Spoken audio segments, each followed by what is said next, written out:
April 5th, 2020, right at the beginning of the pandemic. I think we all remember that. No one knew what they were doing, and everybody was scared. And the doctor called me, phone rang, I said, hello. Hello, Miss Mizell. This is Dr. Sanchez. I'm here at Mount Sinai with your brother. He's on life support. He's got COVID-19, and I think he's got 5 days to live. Oh, jeez. I want to be there. I want to see him. No, Miss Mizell. It's too dangerous. We don't want you to travel. But you don't understand, it's just us. We don't have parents. We don't have any other living relatives that we're close to. Miss Mizell, there are 300 people dying a day. Then she looked on the video camera.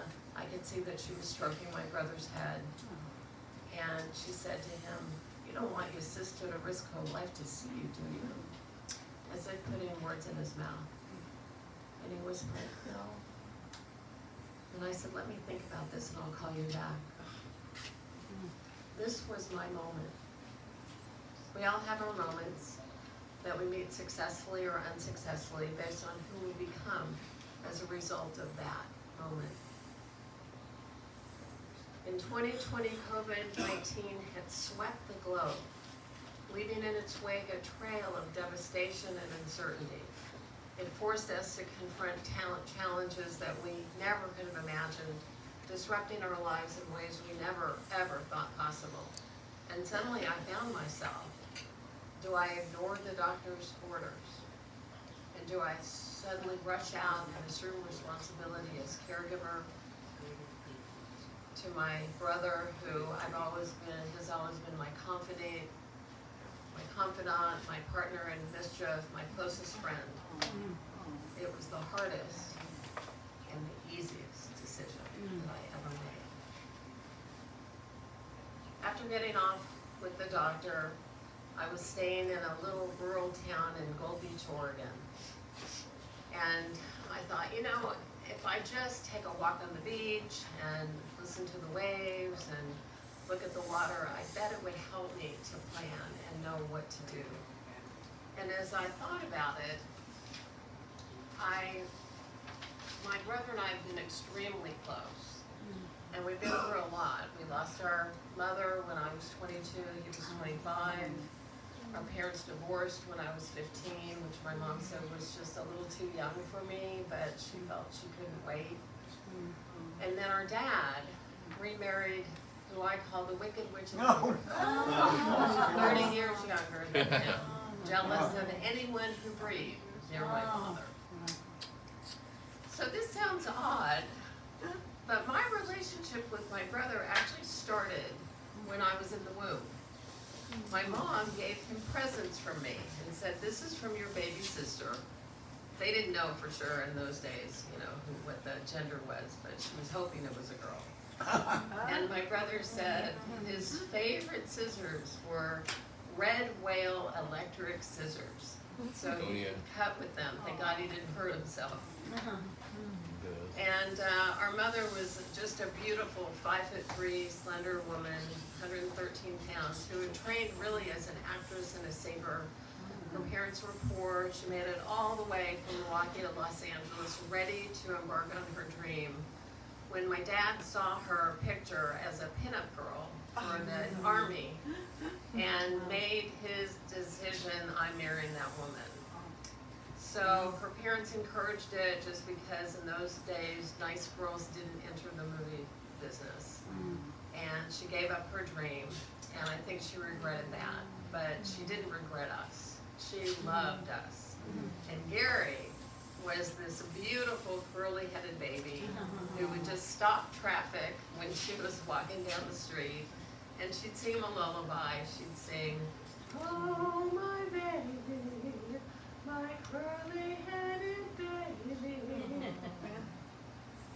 So when we were together a couple of Christmases ago, my brother said, I can still see those red whale scissors in my mind.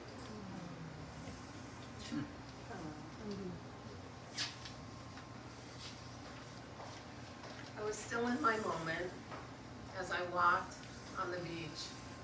And then I remembered our first Christmas without our mom. My brother and I went to Tulsa to be with our dad, and it was the year that Superman, the original Superman, came out. Oh, wow. And early in the movie, you can see the scene where the little baby was in a spaceship. The mom and dad had put in a crystal, and the father said to him, "Colin, my son, in this crystal is all the knowledge of your heritage, our planet, all the gifts and talents that we've all had that have gone into your DNA, everything that's going to happen to you in your future, and we will always be with you." And at that moment, I felt our mother speaking to us, and both of us reached to each other and took each other's hand and squeezed it. And I knew I had to go be with my brother. I got back to my little trailer in Oregon. Still, there was a little concern about safety, and I called my spiritual teacher, Dr. Roger Bruce Lane in New York. I said, "Dr. Lane, Gary is in trouble, and I'm not sure what to do." And he said, "What do you mean you don't know what to do?" And I said, "Well, they said it's really dangerous to travel." And he said, "What do you want to do?" I said, "I want to be with my brother." He said, "Go." He said, "I will put you in the light of the Most High for the highest good, and you will be safe." And with that green light, I was ready. I called Delta Airlines. They reassured me that they could give me a medical ticket. And with that, no matter how many times I needed to change my ticket, whether I was going to be there 10 days or a month or 2 months, they would change it for no extra charge. They gave me peace of mind. I called the professor in Eugene, asked him if I could stay the night. He offered to take me to the airport at 4:30 in the morning for JFK. And my little cat, Dr. Siggy, who was 18 years old at the time, I said, "Dr. Siggy, please stay alive. I couldn't bear to lose you or my brother. I need you both." And Dr. Siggy literally meowed and kissed my hand and reassured me he'd be okay. So I took him to the border. It was eerie being at the airport. You guys remember, it was like a ghost town here in New York. It just, the airplane itself, I had the whole row to myself. Only the first responders, the heroes, were traveling at that time. And I was there. And when I got off the plane, I remember hearing the pilot say, "This is worse than the Depression." My moment had crystallized. So who are you? And who do you want to be when your moment comes? You have the strength within you. Don't let anyone stop you from anything you know that you need to do. Be strong, fearless, courageous, adventurous, curious. Make phone calls, create momentum, clear the fear, and become a force to be reckoned with. They parted the Red Seas for us. I got to my brother's apartment. It was strange him not being there, knowing that he was fighting for his life only a few blocks away. And the next morning I got up, I called them, I said, "I'm here, I'm ready to see my brother." They said, "You'll have 15 minutes. Invited me to St. Mount Sinai. Remember, we had to put in Purell and wait, and one person in the elevator at a time, and 6 feet, and if somebody coughed, you thought, "Oh my God, they're gonna kill me." So, 5 days to live, 1 day to travel. I'm on my 3rd day. Is he gonna be alive tomorrow? What do you say to someone you love so much in 15 minutes? You don't know if you're gonna see them again the next day. So they put me on with a double gown, double mask, goggles, gloves. I walked into the room. "Gary, I'm here, it's your sister." He looked, he didn't recognize me. Oh my God. "You're not my sister." So I took the mask, I took a risk with 3 COVID people in the room. I pulled my mask down. I said, "Gary, it's me." Vicki, you're here? Yes, Gary, I love you so much. I love you more than anyone. I didn't want to be without you, and I don't want you to be without me. We'll get through this together. And he took my hand, and he said, I need you to get me the immune-fighting nutrition to help my immune system fight this virus. Sure. And I knew exactly who to call. And I reassured him I would. I felt a little flicker of hope. And I said, I'll see you tomorrow. I got back to his apartment. I called our doctor, Timothy Binder, who I was lucky enough to go to school in Boulder, Colorado. And I met Dr. Binder when I was 18 years old, 1973. And I stayed in touch with him for 50 years. And Binder, being a genius, a naturopath, a chiropractor, an acupuncturist, and a homeopath, had the protocol ready in place for COVID.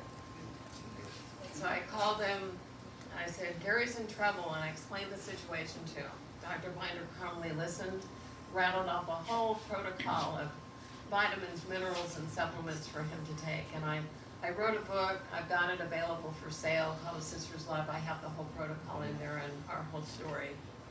And then I remember there was an ALS patient in Oregon who drank a drink, this fortified nutrition drink called Kate Farms. And so I ordered the Kate Farms. I got Gary the nutrition. I took it to the hospital. Gary drank it, and he made a Popeye sign. And I knew we were on our way. Called the doctor, and I said, I've got 12 different kinds of vitamins. Will you approve of them? They would only approve 4 of the 12. So I sneaked them in my bra. And the next day when I showed up, I was like, hi, I'm here to see my brother. And we pulled them all, and he made it. So on the 4th visit, they said to me, you know, you can prepare for the best. I mean, you can hope for the best, but prepare for the worst. So they said, you need to get his things in order. So every day I was being buoyed, and every day they were like, well, we just don't know. So I went and I called the funeral home. And I said, listen, the nurse, my name's Vicki Mizell, this is an information call only. The nurse said I have to prepare. Can you tell me how much is a funeral? And what are the steps? And they said, well, you know, it's $5,000 to embalm because we can't have any funerals right away. The bodies are all stacked up. So it's $5,000 to embalm, $10,000 for the funeral, and it'll be at least 2 months to have to wait. And I thought, oh my gosh. No, we don't want that. We don't have that kind of money. And I was like, Gary, I'm sorry, it's just inconvenient for you to die right now. So please, God, don't let that happen. You got it. Destroy it. When Gary was in college, he had ingested acid in punch. And we didn't know about this until about 20 years later, when one day he thought he was just seeing things out of control, and with our own lineage, there was a little bit of a bipolar schizoaffective disorder. Gary is so much better now. It was really, really rough 30 years ago, but he's doing great now. But there's a little bit in there, just to keep it interesting, that sometimes Gary will talk to the TV. So I got a phone call from the nurse, and she said, we're a little concerned. And I said, about what? She said, your brother's talking to the television and thinks it's answering him back. I said, that's no big deal. When I was living in New York, I was a teacher, a regular teacher in the Bronx. And I was living in Queens just to kind of keep an eye on my brother. I had to take 2 subways and a bus, sometimes a cab, just to get to school. It was rough. I was tired. I'd been working for a year. And sometimes with the medication, the psychosis would break through. So on my first day of vacation, when I'm finally ready to just write my first book, have some time off, not get on the subway, I get the call that Gary's in the hospital. I go to the hospital and I said, really? My first day of vacation and you're in the hospital? And he said, you can't divorce me. And I said, that's why God made me your sister instead of your wife. Anyway, Gary was getting tired. And he said, I need a miracle. I called in all the big guns. I called in every spiritual teacher I knew, every healer, every enlightened person, every prayer group. And little by little did we know, little by little, they were putting down the oxygen. And on the 28th day, Gary was able to breathe. He was able to get off the respirator, but being in bed for 28 days, he couldn't walk, he couldn't hold his head up. So he was transferred to rehab. And I was really, all along I was advocating bringing him food, helping him get the sheets clean, because in those days they wouldn't let you go to the bathroom. And they were mixing up his food and forgetting to double his portions of protein. So all along, and it was our communication that really also made the difference. It's been 4 years now since this harrowing experience. Gary has no long COVID, and he thinks it's really because of the nutrition. No heart issue, a little bit of lung issue because he used to smoke. And one thing became abundantly clear is we're not alone. In the darkest of nights, when despair threatened to consume us, we found solace in the outpouring of love and support of friends, family, even strangers. Their kindness and compassion served as a beacon of hope, reminding us that even in our darkest hour, we're surrounded by a beautiful bond of humanity. What support systems do you have in place when your moment arises? And who can you count on for guidance and encouragement?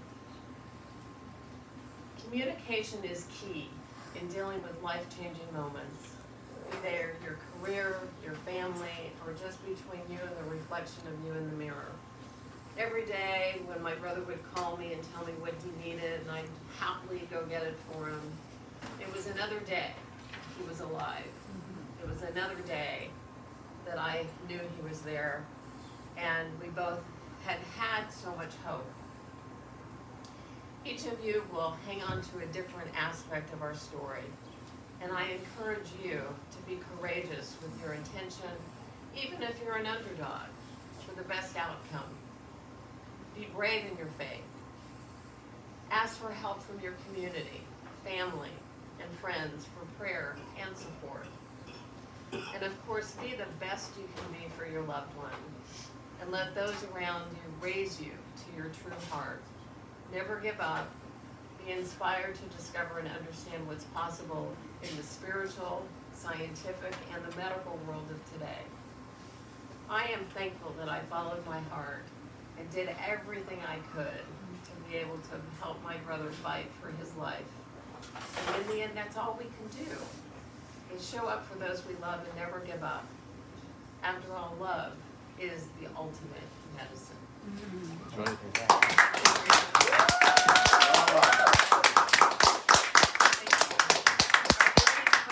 Yes, I want that doctor's number.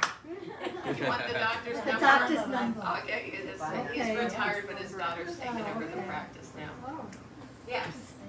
I'm just reading your book, and the citicoline was used, even though it wasn't approved by the FDA or all the doctors. What is citicoline, and can you tell us that story, and what did it do? Oh, okay. Yes, thank you. So citicoline, C-I-T-I-C-O-L-I-N-E, acts as a detergent in the body and literally wipes out COVID. If you take it 10 days straight, 500 milligrams, which is 2 capsules, and Jarrow is the best brand to get it. So one of my friends in Los Angeles runs a health spa, and she called me up and she basically sent me the information from the doctor, and she said, the doctor said, listen, there's no time for the research. Usually a doctor can't recommend anything unless there's been at least 500 controls tests. he said, don't wait, just get it, go do it. And so immediately I ordered it and started, there was one thing I forgot to tell you.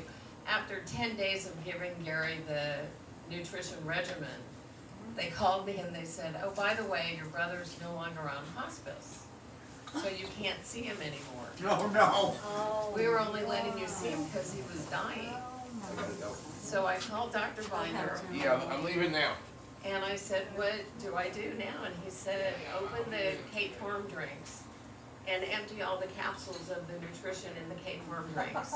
Take it to the hospital and let them take it up to him. So I sometimes had to wait a whole hour until they would come downstairs, and then I called 2-3 times to make sure Jerry got it and he drank it all. wow. And that's when they tested him after, when he was leaving the rehab. He also had another little incident and he had to go to emergency. And they tested him and they couldn't find even a trace, not even a trace of COVID. So he was 70 at the time, and when he walked out, we were all applauding and calling him the Miracle Man. What constitutes a trace of COVID? Because I had it even earlier than your brother had it. I had it in March of that year. And then in September I was in the hospital and the doctor told me you have these, I don't know what, crystals, but I mean, like jagged, like Oh, the things in protein the lungs, spikes. something in the They're- lungs, something stays in the lungs. Yeah, they're called protein spikes. Yeah, spikes, yeah. Yeah, what you want to do is find what they call functional medicine doctor. Functional medicine. Right. They're MDs have specialties and they have what they've learned, but they have very limited in terms of natural health teaching. Mhm. You know, so there are a lot of doctors that said, I want to help my patients even more, and they train outside of this normal scope of practice to functional medicine. And so with that, you can actually take some IVs, I don't know which ones they are exactly. And then also, what I did when I got the shot is I went to see a kinesiologist, and he did whatever he did to pull the proteins out, spike proteins out. Oh. I think Yeah. I'm fine. I mean, this was years ago. This was Oh, 5 okay. years ago, but, you know, I don't know. Anyone feel have okay. questions for Gary? He's here. I'm the cameraman. Congratulations. Yeah, thank I'm you. so happy for you. It's always nice to be Having a able to great breathe sister. and eat. Thank you. Gary, are you Yes. still continuing your health regime your sister put you on? Yeah, she buys me all kinds of bottles of natural medicines and herbs, and she's always making sure that I get the highest quality material to keep me in good shape.